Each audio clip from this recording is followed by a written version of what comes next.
안녕하세요. 본격 한국 남자배구 유튜브 비타임 프리 에피소드 46 시작합니다. 이번 시간에는 삼성화재 블루팡스와 한국전력 빅스톰 경기 리뷰하도록 하겠습니다. 그에 앞서 한 가지 말씀드릴 게 있어요.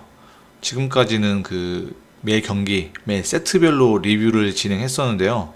이번 경기부터는 세트와 상관없이 경기별로 중요한 포인트를 그날그날 짚어서 그 정도를 좀 파고드는 깊게 말씀드리는 걸로 바꾸도록 하겠습니다. 무엇보다 세트별로 하다 보니까 좀 리뷰가 길어지고 흐름에 상관없는 그런 이야기를 또 많이 하게 되어서 집중도가 좀 떨어지는 것 같아서요. 좀 중요한 포인트만 몇 가지 뽑아가지고 리뷰 진행하도록 하겠습니다. 자, 먼저 스코어부터 보고 가시죠. 한국전력이 원정에서 먼저 2세트를 내주고 3세트부터 대반격에 성공해서 역수입, 리버스 수입을 만들어냈습니다. 그래서 승점 2점을 확보하고요. 5위로 올라섰습니다. 삼성화재는 6위로 내려앉았고요. 자, 이 경기 포인트 몇 가지 말씀드리도록 하겠습니다. 첫 번째 포인트는 신장호예요. 이번 경기는 신장호가 해당 세트에서 얼마나 활약을 해주느냐에 따라 삼성화재의 그 승패가 갈렸다고 볼 수 있을 정도로 이날 삼성화재의 공격수 1번은 신장호였습니다. 먼저 이 신장호 공격하는 것을 보면요. 신장 얘기를 또 해야겠네. 신장이 그렇게 크진 않아요. 193, 193 이 정도로 알려져 있는데요. 그런데 이 선수가 본인 최고 타점에서 공격을 할 줄 알아요. 점프한 상태에서 이렇게 공중에서 시간을 길게 끌지 않고 간결한 스윙으로 확 후려치는 그런 타법을 갖고 있거든요. 그러다 보니까 팔 스윙 궤적이 크지가 않습니다. 팔 스윙 궤적이 크지가 않다는 거는 자연스럽게 스윙 속도와 공을 때려서 처리하는 그런 시간이 빨라진다는 것을 의미하거든요. 이 선수 그리고 점프할 때 보면요. 이미 팔이 스윙 준비 동작을 갖추면서 올라가요. 중부대학교 시절이나 지난 시즌까지는 이 선수가 팔을 좀 크게 휘두르면서 힘 위주로 때리는 스타일이었다면 올해는 좀 약간 바뀌었어요. 간결하게 좀 스윙을 가져가면서 이 선수의 여러 번 제가 말씀드렸던 감량과 더불어 효과를 보는 그 중요 두 가지 포인트라고 말씀드릴 수가 있겠어요. 이 선수 근데 원래 파워는 워낙 좋은 선수입니다. 그래서 보통 좀 감량을 하거나 좀 살이 좀 근육량이 빠지면은 선수들의 파워가 줄어들 좀 확률이 있는데 그런 면에서는 여전히 좋은 모습을 충분히 통할 정도로 보여준다고 말씀드릴 수 있을 것 같아요. 이 선수 점프할 때 한번 자세하게 한번 지켜보시면 느낌이 오실 거예요. 약간 팔꿈치를 든 상태에서 점프가 올라가거든요. 그리고 어깨까지 이용한 풀스윙을 하진 않아요. 약간 팔꿈치로 위주로 하는데 팔꿈치로 위주로 스윙을 하지만 충분히 파워가 워낙 센 선수라 프로에서도 통하고 있습니다. 근데 이 선수가 이제 약점이라면 아무래도 서브 리시브잖아요. 강 서브에는 확실히 약합니다. 본인을 노리고 들어오는 강력한 스파이크 서브에는 약한 모습을 많이 보여주고 있고요. 그리고 좀 애매하다 싶으면 서브 리시브를 좀 피하는 경향도 있어요. 이번 시즌 이 선수 서브 리시브 기록이 한 30% 한 중후반대 정도 기록하고 있는 것 같아요. 그런데 이날 경기에서는 신장호가 무려 35개의 리시브를 받으면서 에이스는 딱 한 개만 내줬습니다. 그리고 성공률도 45.7%를 기록했어요. 이 정도면은 대학교 때 리시브 거의 안 받았던 선수 치고는 굉장히 잘한 경기라고 볼 수가 있죠. 그런데 이거를 신장호가 꾸준히 해줄 수 있느냐, 그게 중요한 포인트가 되겠습니다.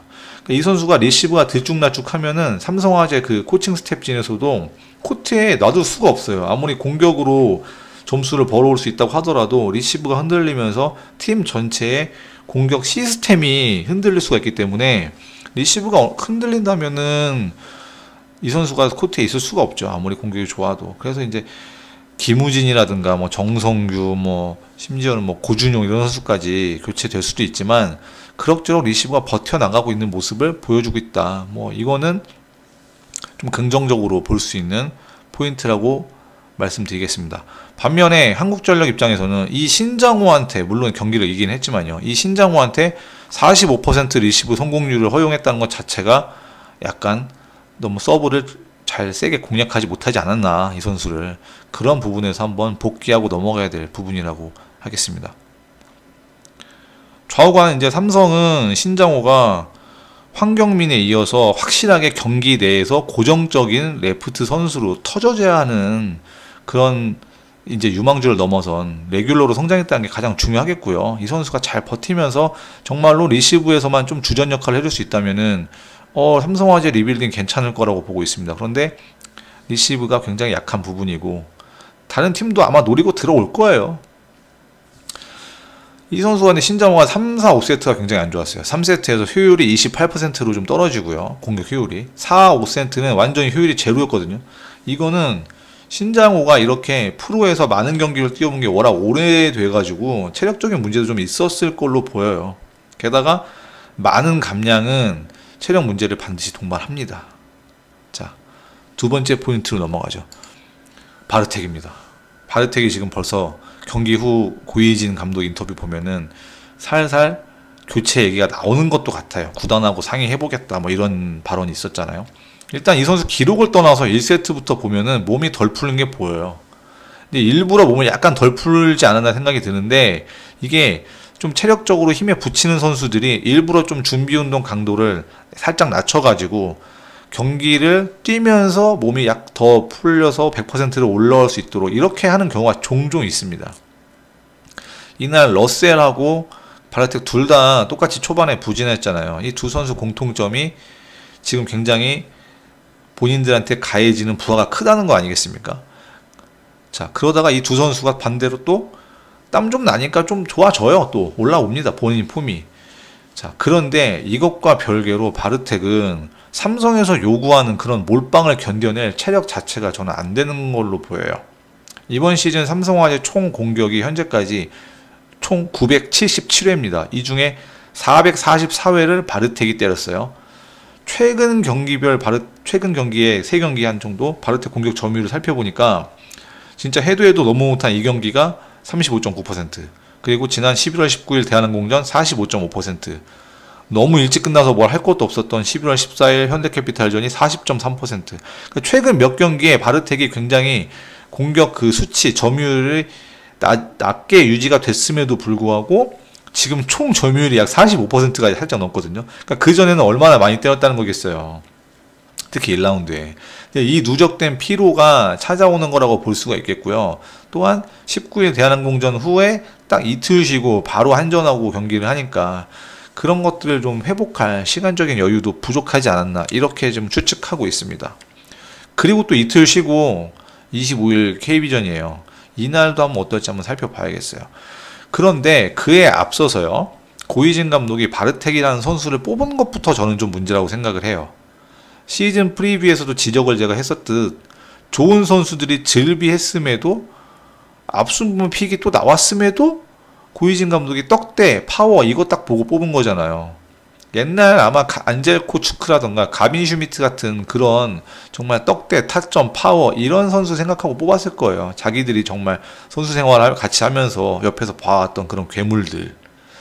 그 선수들도 이제 영입 당시에 뭐 명성 같은 경우는 거의 없었잖아요. 그런데 본인이 그 피지컬을 앞세워서 삼성 배구에서 대박이 나면서 정말 좋은 활약을 했었습니다. 그거를 고이진 감독이 선수 생활하면서 정말 가까이에서 봐왔을 것이고 그런 또 성공 사례를 만들고 싶었을 거예요.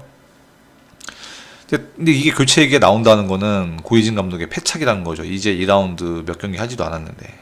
다른 부분의 리더십에서는 고이진 감독이 충분히 초보 감독임에도 불구하고 인상적인 모습을 보이고 있거든요. 그런데 이런 운영, 전체적인 운영 자체는 몰빵 배구에서 크게 벗어나지 못하는 한계도 명확하게 있고요.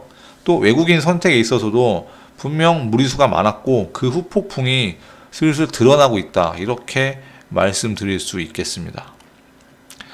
세 번째 포인트는 한국전력의 카일 러셀 선수입니다. 카일 러셀 선수 하면은 일단은 우리가 알기로는 라이트인데 레프트에 와서 리시브도 하면서 공격을 많이 수행하고 있는 그런 선수로 알고 있잖아요. 그러다 보니까 확실히 이 선수가 기록이 이렇게 뛰어나 보이지는 않아요. 일단 득점 같은 경우는 253득점으로 현재 랭킹 3위 달리고 있고요. 서브는 세트당 0.72로 1위를 막하고 있습니다. 또 서브 범실도 매우 적어가지고 정말 서브에 있어서는 에이스 수치 자체는 한창 때 뭐 크리스티안 파다르라든가 뭐 그로저 같은 선수에 비할 바는 아니지만 그 범실이 적은 효율에 있어서만큼은 이 선수가 굉장히 좋은 모습 보이고 있다, 이렇게 말씀드릴 수 있어요. 그러나 공격 종합 순위에서는 10위입니다. 공격 성공률이 48%밖에 안 돼요. 이거는요, 외국인 선수 중에서는 뒤에서 두 번째예요. 뒤에서 첫 번째 누군지 궁금하시죠? 알렉스입니다. 알렉스 페레이라. 근데 우리 카드에 있는 알렉스 페레이라야 뭐 부상으로 인한 여파가 좀 있었던 걸 감안해야죠. 그런 걸 감안하면은 사실상 현재 공격 종합에 있어서는 러셀 선수가 뭐 꼴찌라고 봐도 크게 무리가 없을 것 같아요. 공격 효율, 공격 성공한 거에서 블로킹으로 걸린 거와 범실을 뺀 것을 전체 횟수로 나눈 이 효율을 말씀드리자면은 공격 10위에 든 선수 중에 러셀 선수 효율이 7위예요. 그러니까 생각보다는, 성공률보다는 효율적인 측면에서는 좀 낮다. 조금 그거 정도는 감안해줄 여지가 있다, 이렇게 볼 수가 있겠고요. 그럼 뒤에 선수 제가 누군지 한번 말씀드릴게요. 8위는 비에나고요. 9위 나경복, 10위 바르텍입니다. 이런 건 또 감안을 우리가 해줘야 될 게, 러셀 선수가 자기 원래 포지션이 라이트인데 지금 레프트에 와서 팀 사정상 대부분의 공격을 하고 있지 않습니까? 이런 거를 좀 우리가 감안을 해줘야 될 거고요. 문제는 이런 러셀이 제 몫을 못했을 때 한국전력은 완전히 동력을 잃어버린다는 거예요. 완전 정전이 됩니다. 정전. 다른 팀들도 사실은 외국인 선수가 못했을 때 휘청이는 거는 맞아요. 그러나 한국전력만큼 완전히 팀이 맛이 가버리지는 않아요. 그 정도까지로 무너지지는 않아요. 러셀이 부진했을 때 박철우가 팀을 이끌어야 하는 게 당연하지만은, 러셀이 못했을 때 박철우가 메인이 되어가지고 메인 주포, 메인 득점포가 되어가지고 세트를 이기는 경우는 거의 안 나왔습니다. 제가 매 경기 모든 경기를 지금 현재 리뷰를 했지만 그런 세트는 제가 알기로 세 손가락도 안 나왔던 것 같아요. 제 기억으로는. 게다가 또 러셀은 리시브까지 많이 받고 있고요. 팀 내 리시브 점유율이 22%가 넘습니다. 공격 점유율 45%에 리시브 점유율 22%, 이거를 합쳐가지고 70%가 넘어가면 저는 진짜 좀 엄청난 혹사라고 생각하고 있습니다. 그런 점에서 지금 러셀은 이 피로가 알게 모르게 굉장히 누적이 많이 되고 있고, 정말 후반부에 아킬레스건으로 작용할 수 있다, 이렇게 좀 말씀을 드릴게요. 이 리시브 점유율과 공격 점유율, 이거에 대해서 이제 합친 수치를 제가 말씀드릴 때, 최근에 이 수치가 높았던 거는 요스바니 에르난데스 선수의 OK금융그룹에 있을 때 18, 19 시즌, 그때 요스바니가 이 두 점유율을 합친 게 80% 넘는 경우도 종종 나왔습니다. 70% 정도 되게 많이 나왔고요. 그리고 지난 시즌 전광인 선수도 굉장히 많이 나왔어요. 막 60%에서 70%까지 넘어가는 그런 경기가 종종 나와서 어려움이 있었죠. 그러니까 이게 다 피로도로 누적이 돼가지고 나중에 안 좋은 경기력으로 그대로 드러납니다. 자, 네 번째 포인트는요, 세터 이승원입니다. 그냥 5세트만 볼게요. 5세트 이제 정말 운명을 가르는 승패를 가르는 그 세트잖아요. 근데 5세트 처음부터 토스가 짧아요. 이승원이 잘 하다가도 1, 2세트 잘 하다가도 3, 4세트에 문제를 일으키고 5세트 들어와서도 시작부터 일어나는 거예요. 토스가 짧다 보니까 바르텍이 안쪽으로 파고들면서 공격을 할 수밖에 없었습니다. 또 왼쪽 전위 바르텍 성공률 굉장히 낮잖아요. 신장호가 이날 좋았다고 하지만 3, 4세트 또 굉장히 안 좋으면서 라이트 신장호를 줄 수가 없었을 거예요. 이승원이 자신감이 떨어졌을 거라고요. 그러면 사실 이럴 때에는 바르텍 왼쪽 전위일 때, 이럴 때에는 파이프 공격이라던가 황경민이 있었겠죠. 아니면은 속공으로 점수를 낼 수 있으면 그게 제일 좋거든요. 그게 안 되면서 어렵게 시작한 거죠. 너무 안일한 선택이었어요. 그 다음에 황경민 공격이 또 걸립니다. 성동일이었죠, 블로킹. 이것도 낮고 짧아요.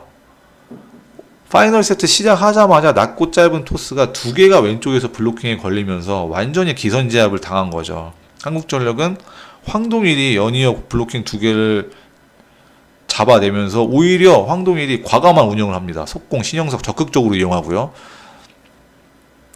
그러니까 이 분위기가 완전히 시작부터 한쪽으로 쏠려버린 거죠.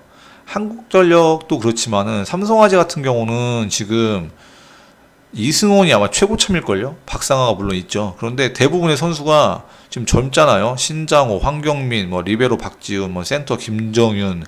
그러다 보니까 이런 선수들이 한번 기선을 제압당하면은 쉽게 빠져나오질 못해요. 그러니까 중심을 잡아줘야 될 이승원 세터가 시작부터 완전 삼성호를 좌초시켰다, 이렇게 볼 수가 있겠습니다.